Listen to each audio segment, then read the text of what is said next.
siya ay napasakdal sa ganong pangailangan. Dahil ang istorya po nito, mga kapatid, ay si David po ay nagkasala ng pangangalo niya. Isang araw siya po ay naglalakad sa bubong ng kanyang palasyo. Huwag kayong maliligo sa mataas. Huwag kayong maglalakbay sa mataas na bubong. May natunguhan siyang naliligo na babae na ang pangalay si Bathsheba. At si Bathsheba ay maganda at kanyang nagustuhan. Pero masama, may asawa na si Bathsheba. Ang pangalay si Uriah. Pero kinuha pa rin niya at pinapatay pa yung kanyang asawa. Nagkasala si David. At dumating yung saway. Walang nakakaalam, ilan lang ang involved sa kanyang kasalanan ginawa at ginagawa. Pero ang pinakamatindi, hayag ito sa Diyos. Kasi yung kubli natin talagang ginagawang kasalanan, sa Diyos ay hindi. Tao lang talaga ang ating mapagtataguan, pero ang Diyos ay hindi. Kaya, bago tayong matakot sa tao, sa Diyos muna tayo matakot. Bago tayo humingi ng tawad sa tao, sa Diyos muna tayo humingi ng tawad. At ang maganda sa Diyos, mas madali siyang magpatawad at talagang siya nagpapatawad kaysa sa tao. So yung laman po ng kanyang panalangin ito, mga batid, ay may hugot. Ibalik mo sa akin ang kagalakan ng iyong kaligtasan. At sabi, and uphold me with thy free spirit. Nagkakaisa po ang mga mag-aaral ng Bible na ang spirit yan ay, bagaman small s, yan po ay tumutukoy talaga sa Holy Spirit. So, yung pananag-uli, yung panunumbalik, or revival, pagbabalik sigla, ay gawain din ng banal na Espiritu. Kung tayo po ay nagkasala, tayo'y nababad sa kasalanan, tayo nang hina, tayo napalayo sa Diyos. Salamat may banal na Espiritu na hindi mapapakali sa iyong buhay. Gagawa siya ng paraan para ikaw ay ibalik. Amen? Restore unto me the joy of thy salvation and uphold me with thy free spirit. Sa Tagalog, ano yun? Pakilagay nga sa Tagalog, yung uphold, tanganan. Ibalik mo sa akin ang kagalakan. Ibalik, alam mo, nawawala ang kagalakan. Talagang nawawala yan. Kayo ba'y masaya pa?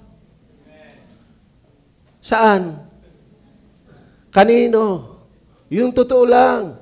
Alam mo kapatid, huwag tayong maggalak-galakan. Huwag tayong magsaya-sayahan.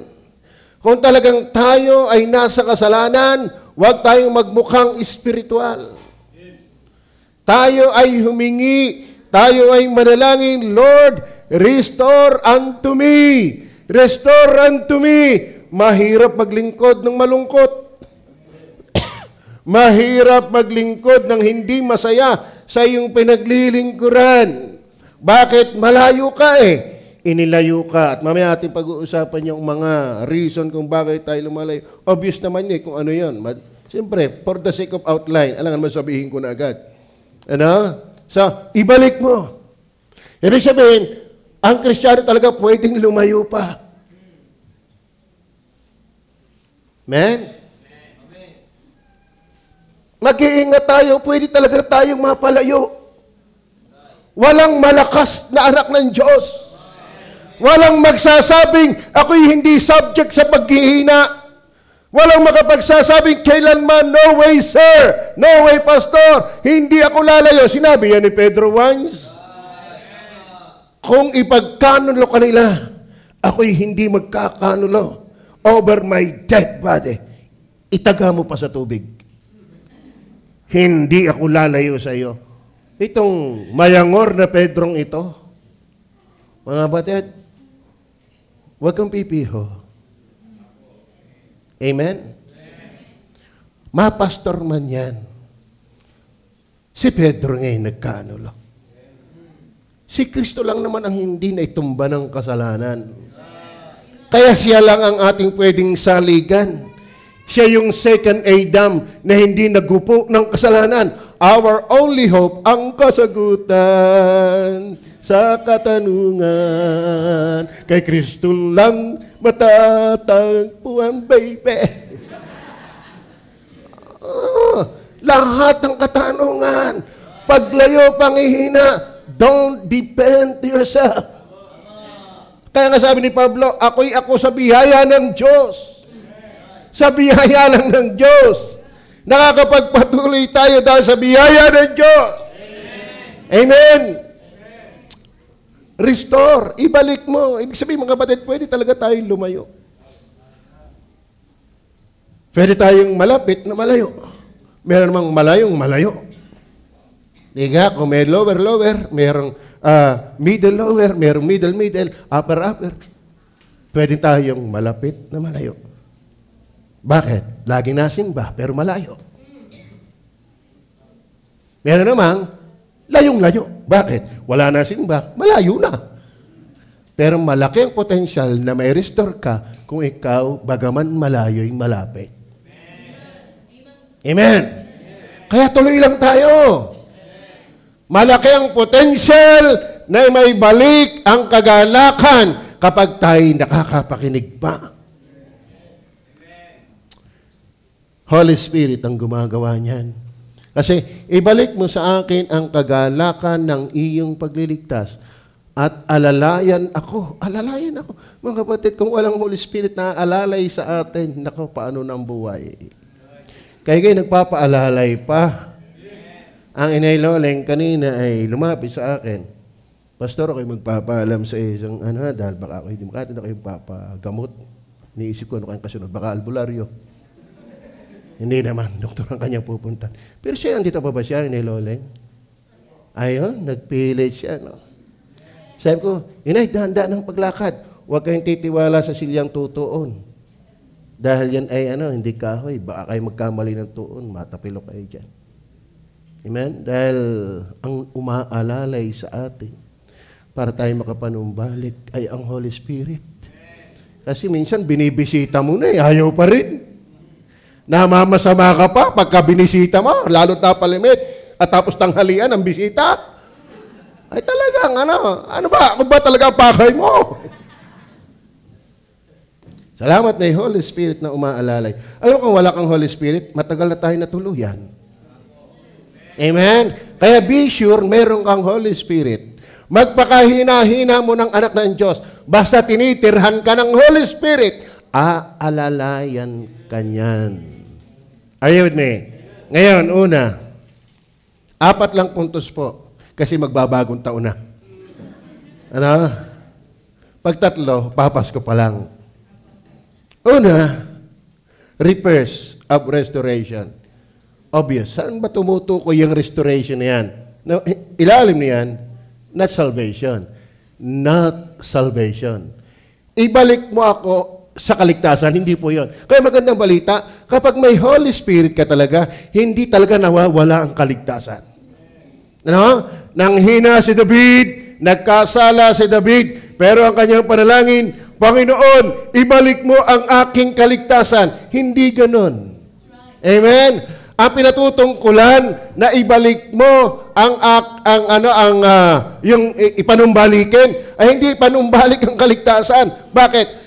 Yan ang magandang balita. Kung tunay kang ligtas, kahit tayo nagkakamali, mali pa. Kahit tayo nanghihina, hindi nawawala ang kaligtasan. Amen. Yan ang maganda sa atin. Yan na yung OSAS. One save, always save. Ayaw nila niyan. Ayun gagawin natin. Hindi naman tayo pwedeng mamilit. Kaya napakapalad yung mga taong madaling maniwala. Amen. Dahil kung nawawala ang kaligtasan, matindi ang kasalanan ni David. Isang malaking kasalanan ang pangalo niya. May kabuntot pa. Pinatay yung asawang si Uriah. Pero still ang kanyang panalangin, Lord, restore unto me the joy of thy salvation, not salvation. So, ibig sabihin, mga kapatid, walang malaking kasalanan na kaya mag-alis ng iyong kaligtasan. Bakit? Napatawad nga niya yung napakalaking kasalanan ng ating kahapon, yung pakayang ngayon ng hindi. Amen? Walang kasalanan na mag-aalis ng ating katiyakan ng kaligtasan. Pero wag ka rin namang mabubuhay sa kasalanan. Dahil ang iyong kaligtasan ay hindi nawawala. Ang kaligtasan, ang katiyakan ng kaligtasan ay hindi lisensya para mabuhay sa kasalanan. Are you with me? So, ano po, sabi yan, sabi ng talata, restore unto me. Restore. Ano yung pananag uliin? Hindi kaligtasan. Hindi nasisira ang kaligtasan. Hindi nabubulok ang kaligtasan. Hindi nagagato ang kaligtasan. Hindi lumulubog ang kaligtasan. Hindi malulusaw ang kaligtasan. Hindi maglalaho ang kaligtasan. Sigurado ang kaligtasan. Bakit? Kung nawala yon, dapat sinabi niya, restore unto me my salvation. Thy salvation. Ang nawawalay ito. Ito ang tinutukoy. The joy of thy salvation. Amen? So, ano ang pinatutungkulan? Spirit restores. Restores. Ano nire-restore niya? That refers not to salvation. Praise the Lord. Masaya ba kayo doon? Masaya ba kayo? Tayo tiyak na palangit. Amen? Pero ano yung nawawala? Restore unto me the joy. Ibig sabihin talaga, mga kapatid, ang tunay na joy ay nasa salvation. Amen? Kaya kung hindi ka ligtas, panglabas lang ang iyong galak. Mababaw lang ang iyong kagalakan. Sa totoo na, napakababaw ng kagalakan ng taong hindi ligtas. Amen?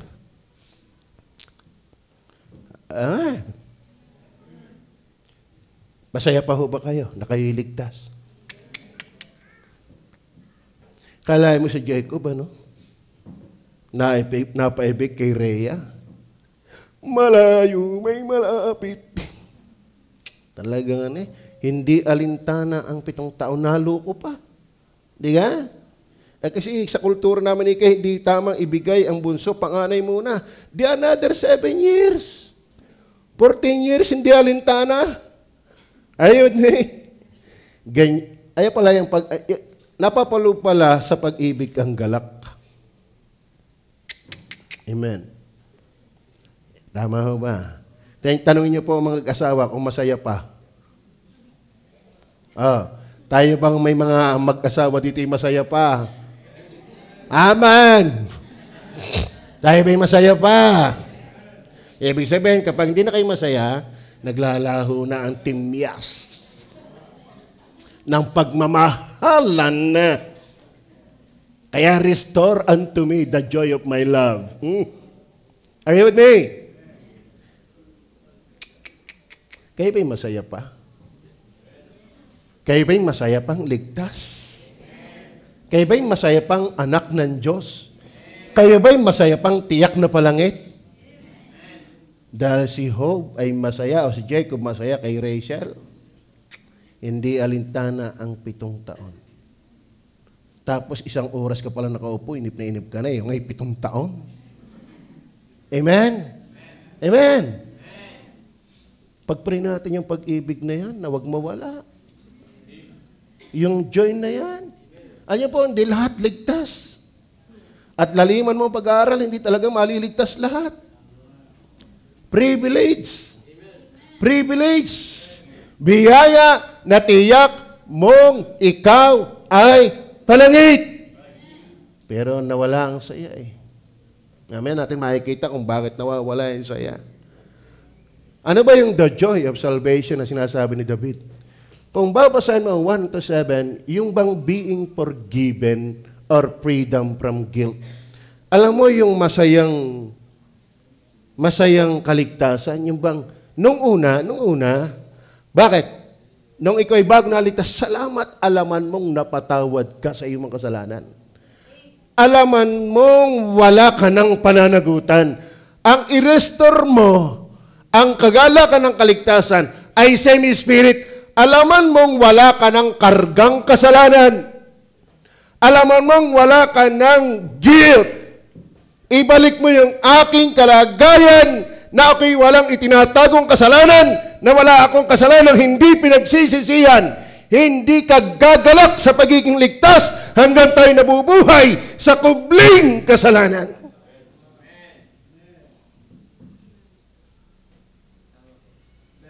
Magpilit ka ng ngumiti. Di mo kayang maging totoo. Are you with me? The joy of salvation is being forgiven or freedom from guilt. Kaya kung babasahin po natin yung 1-7, sige, for the sake, para maintindihan natin, patulan natin yung verse 1-7. Maawa ka sa akin.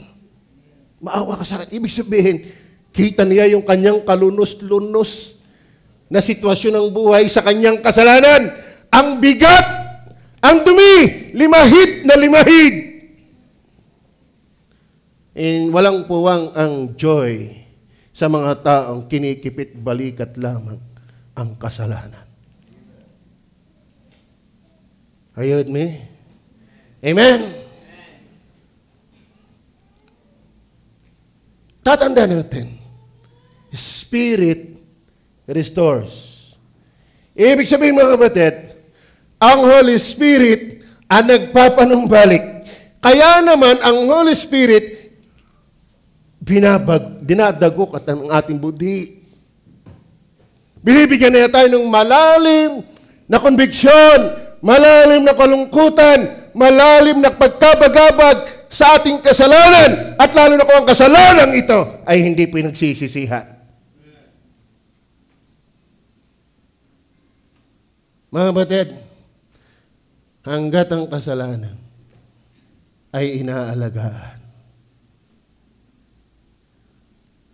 hindi tayo marirestore.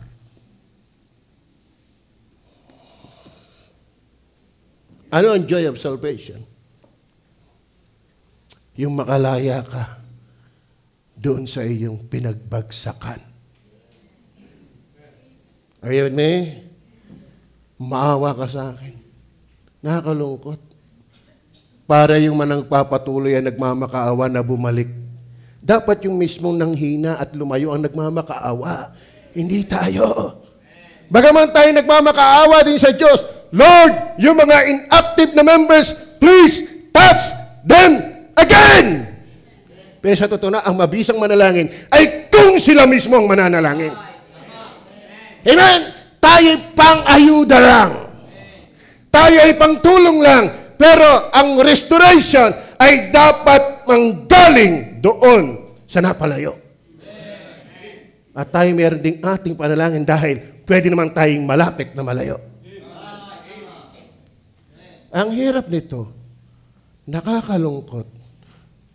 Kung ikay may Holy Spirit, sana hindi ka masaya sa buhay na malayo sa Kanya. How the Holy Spirit can restore you if the Holy Spirit still not abides in you? Do you have the Holy Spirit? Ito ang iyong bukang bibig, maawa ka sa akin. O Diyos, ayon sa iyong kagandahang loob, ayon sa karamihan ng iyong malumanay ng mga kawaan, ay pinawi mo ang aking pagsalangsang. Verse 2. Hugasan mo akong lubos. Hugasan mo akong lubos. Ano ibig sabihin lubos? Ayaw niya ng bitin. Ayaw niya ng haplang. Lord, ang aking kasalanan ay binubuhos ko sa iyo. Please, ibalik mo sa akin yung pusong malaya sa guilt. Please, ibalik mo sa akin yung kalagayan na talagang ako'y iyong pinatawad. Amen? Kasi ang kagalakan, yung alaman mong napatawad ka, At kung ikaw ay konsensyahin man, alaman mong napatawad ka na. Amen? Hugasan mo akong lubos sa aking kasamaan. At linisin mo ako sa aking kasalanan. Bakit? Ang kasalanan talaga nagpapadumi. Hindi lang nagpapagabag, hindi lang sumisira, hindi lang namawasak, hindi lang nagpapahina, hindi lang nagpapalayo. Nagpapadumi ang kasalanan. Kaya sabi ni David, hugasan mo ako! Ibig sabihin, ang Kristiyanong nabubuhay sa kasalanan, madumi! Are you with me? Verse 3. Sapagkat kinikilala ko. Mga batid, ang tunay na kagalakan ng kaligtasan, being forgiven and freedom from guilt. Bakit? Andun yung kinikilala ko ang aking mga pagsalangsang. Hindi yung ikaw pa yung kung sino. Amen? Hindi pa ikaw yung parang ang yabang-yabang. Hindi pa ikaw na yung mali. Ikaw pa yung somebody. Hey! Mind you! Restoration is impossible to the prideful one. Si David ay hari. Si David ay mayaman. Si David ay may pagmamalaki. Pero nung siya magkasala, siya nagmamakaawa. Sino ka? Wala ka pa naman. Tama ba? Ano yung pagmamalaki mo? Kung yung hari ay nagmakaawa, sino ka naman naghahari-hari ala? Mahirap. Alam mo yung the joy of salvation? Yung ikaw ay makahilagpos, baging sa anyo ng yabang. Amen? Yabang nga na. Ano sa totoo na? Ang paglayo sa Diyos ay espiritu ng kayabangan. Bakit? Para mo na lang sinabing kaya mong mabuhay kahit wala ang Diyos. Kung ganon, gumawa ka ng iyong lupa. Huwag kang lumakad sa lupa ng Diyos, kaya mong mabuhay na wala ang Diyos. Gumawa ka ng iyong mata. Gumawa ka ng iyong paa. Lahat ng bagay na ito'y gawa ng Diyos. Pati ikaw sa iyong sarili. Alisin mo yung lahat sa iyong sarili. Bakit? Ayaw mong lumapit sa Diyos? Di mabuhay ka ng iyo. And mind you, wala kang iyo.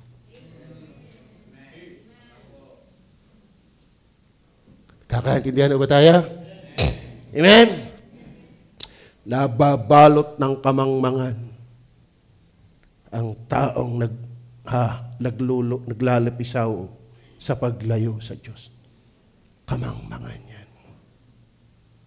Pero si David, kinikilala ko ang aking mga pagsalangsang.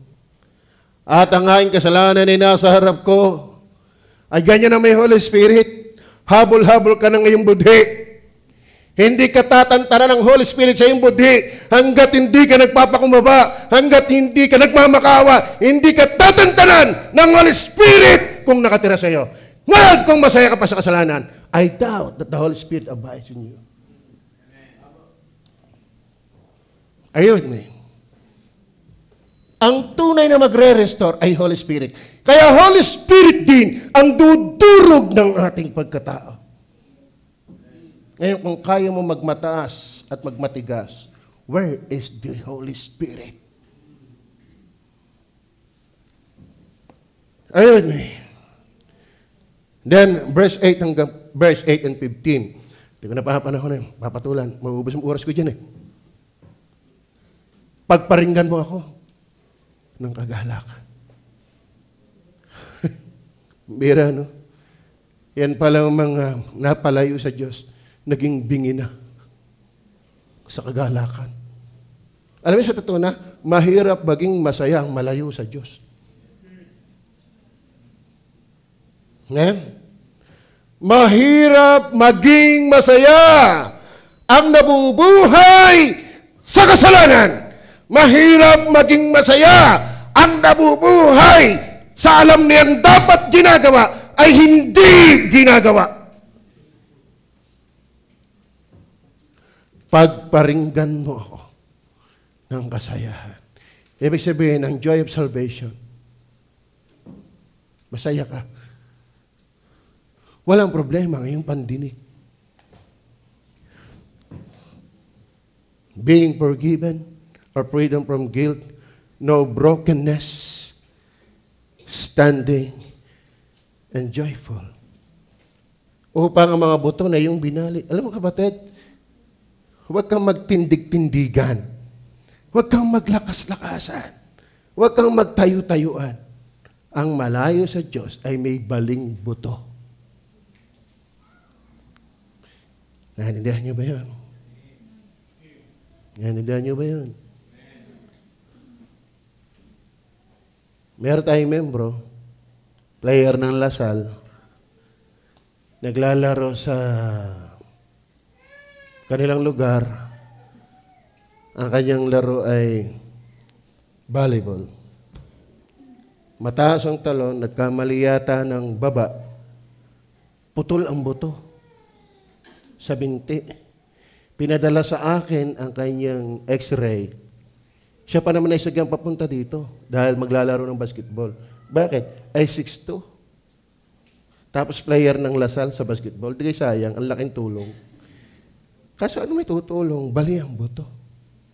Dahil bali ang buto, hindi makatayo. Ayun pa kayo, lumukso magawa. Alam mo, ano po buhay sa kasalanan? Bali ang buto. Are you with me? Hindi makatayo, hindi makapanindigan. Alam lang niya ang tama, pero hindi niya magawa. Hindi na makatayo. Amen?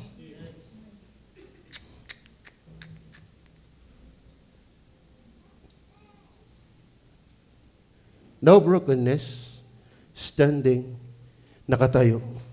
Verse 15. O Panginoon, bukhin mo ang aking mga labi. Kalahin mo yan. Pati labi pala damay. Amen? Bakit? At ang aking bibig ay magsasaysay ng iyong kapurihan. Ibig sabihin, nung siya'y masaya pa, maingay siya sa Panginoon. Amen? Ang daming napakagaganda ng kanyang sinasabi tungkol sa Panginoon. Amen? At kung siya'y manindigan, nung siya'y masaya pa sa Panginoon, ay gayon na lamang. Pero ngayon siya'y bali at ang kanyang bibig ay pinid. Kaya sabi ni David, restore unto me the joy of my salvation. Ayaw ko nang ako'y bali lagi. Di makatayo sa dapat kong tayuan.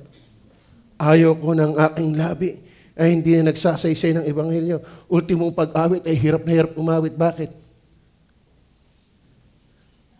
Hindi talagang masaya ang nabubuhay sa kasalanan. Amen?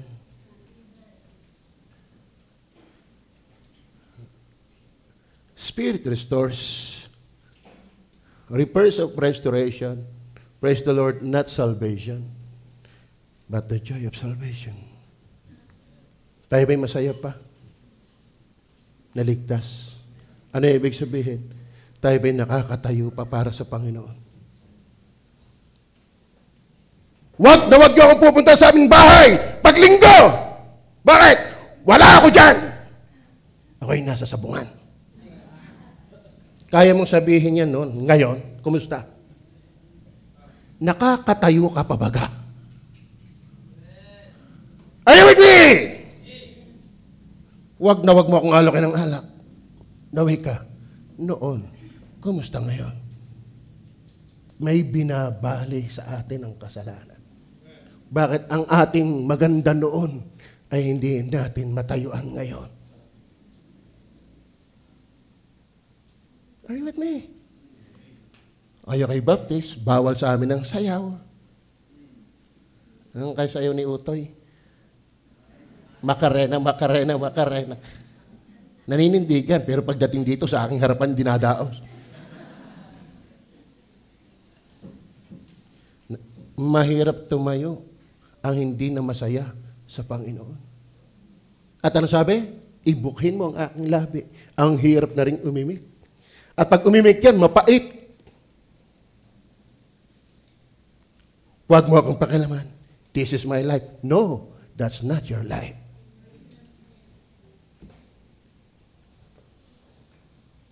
Are you with me? My question is this. Do you enjoy your salvation? What I mean is, natatayaan mo pa ba ang dapat mong tayuan?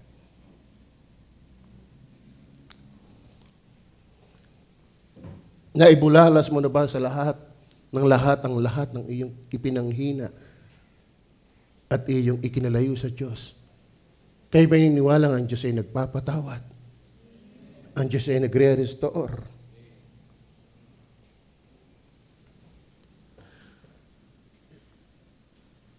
Verse 9 to 11, ito yung the joy of salvation. 9 to 11, ikubli mo ang iyong mukha sa aking mga kasalanan. Alam niyo ba, ang masayang ligtas ay mayroong clear heart and view of God.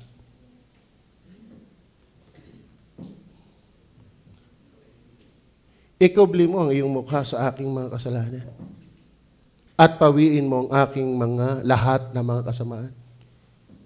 Verse 10, likhan mo ako ng isang malinis na puso, O Diyos, at magbago ka ng isang matuwid na espiritu sa loob ko. Verse 11, huwag mo akong palisin sa iyong harapan at huwag mong bawiin ang iyong santong espiritu sa akin. Bakit? Ang Holy Spirit noon ay temporary lang ang pagdwell. Sa Old Testament, hindi siya permanent na nagdudwell. Kaya nung magkasala si Samson, iniwanan siya ng Holy Spirit.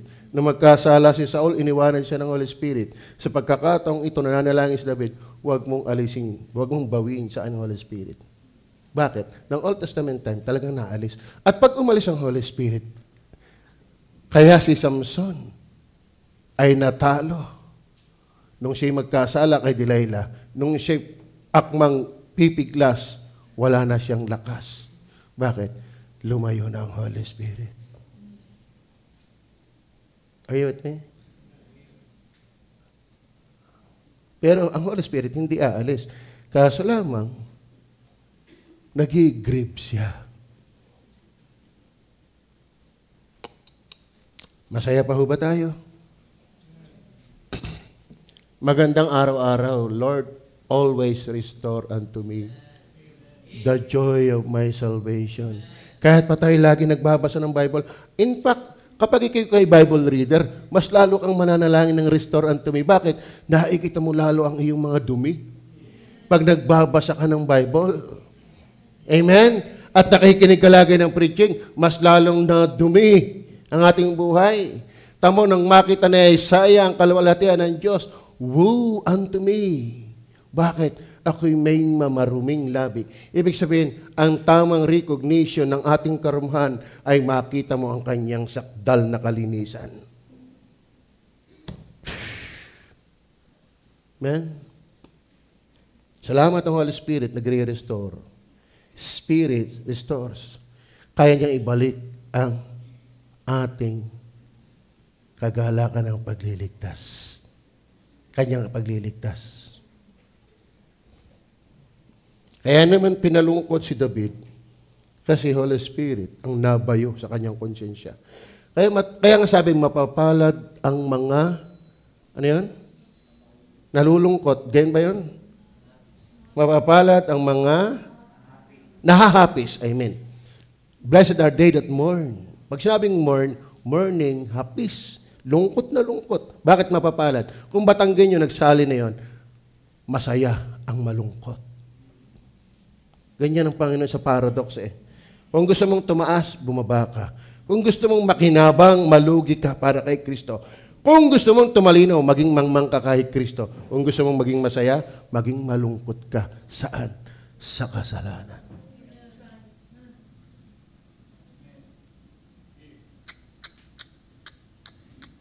Hindi yung parang wala lang. Alaman mo namang mali na ang pinapanood mo, wala lang. Young people. Amen? Nanonood ka ng pornography, wala lang.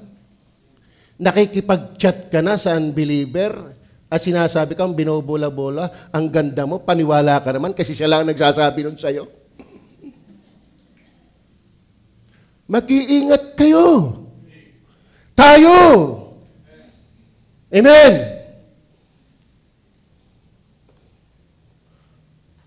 Sadyang ang Holy Spirit, bago ka pasayahin, palulungkutin ka muna.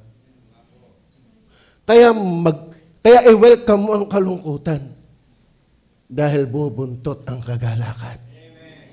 Kahit nga minsan nakahiga ka na, parang ang ibinabangot, ano ka? Dami mo kunain kaya giungol-ungol. Yung pala naman, ginigiyagis ng Diyos ang kanyang budhi. Ba't ko ga nagawa yun? Ba't ko ga sinalita yun? Ba't ko ga inugali yun? Ramdam mo, ginigiyagis ka ng Holy Spirit hanggang ikimasuktol na at wala kang magawa. Lord, maawa ka sa akin. Kaya kung naglalandi ka sa kasalanan, alaman mo yung hindi dapat, nananatili ka dyan, at hindi ka napipigati, there will be no restoration. Revival is impossible kapag hindi tayo nagpakababa. Ang Diyos bago niya tayo itaas, isasadsad muna niya tayo. Are you with me? Amen? Kaya wag tayong matakot mapahiya kung diyan naman tayo giginawa. Kaya tayo galing-galingan, tayo naman pala'y bulok. Amen? Reverse of restoration, not salvation, but the joy of salvation. Then, siyempre, obvious, halos nakuha ko na, reason for restoration.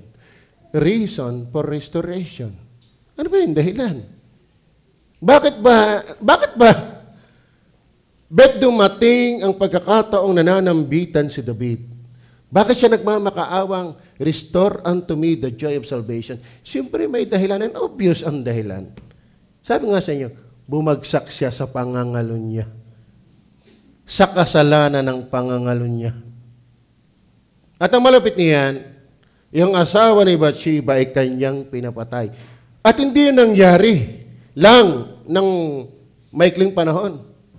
At saka hindi lang yun ang parang eksaktong detalye nangyari. Maraming kasinungalingan ang napapaloob doon. Maraming pagdaraya. Alam mo, sa kagustuhang itago ni David yung kanyang kasalanan ginawa kay Bathsheba, pinakaon si Uriah at nilasing. Di ka? Siyempre, lasing na. Sundalo. Matagal nang hiwalay sa piling ng kanyang asawa. Maganda si Bathsheba. Lasing pa. Siyempre, sabik. Pero itong si Uriah, may prinsipyo pa eh. Kaya mga kapatid, yung mga taong hindi gumon sa kasalanan, may prinsipyo. Okay, magbabaret at magpapakaligaya sa piling ng aking asawa. Samantala yung kapwa ko sundalo doon, halos mamamatay. Hindi ko kayang umuwi. Hindi nabigo si David. Tama? Pandalawa pala sa kanya nilasing. Pero hindi nabigo eh. Sa kauli-ulihan, sabi niya, sinulatan si Joab, ilagay mo itong si Uriah sa front, sa maintang labanan. At saka pagka dumating yung dumaluhong ang kaaway, sila inyong tutulak at mamatay. May consent si David sa kamatayan ni Uriah. Mga batid, sa kasalanan, hindi isang paksa. Susun na yan. Are you with me?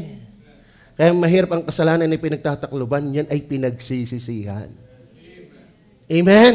Yan ay sa palala, yan ay sa pabulok, yan ay sa pabaho!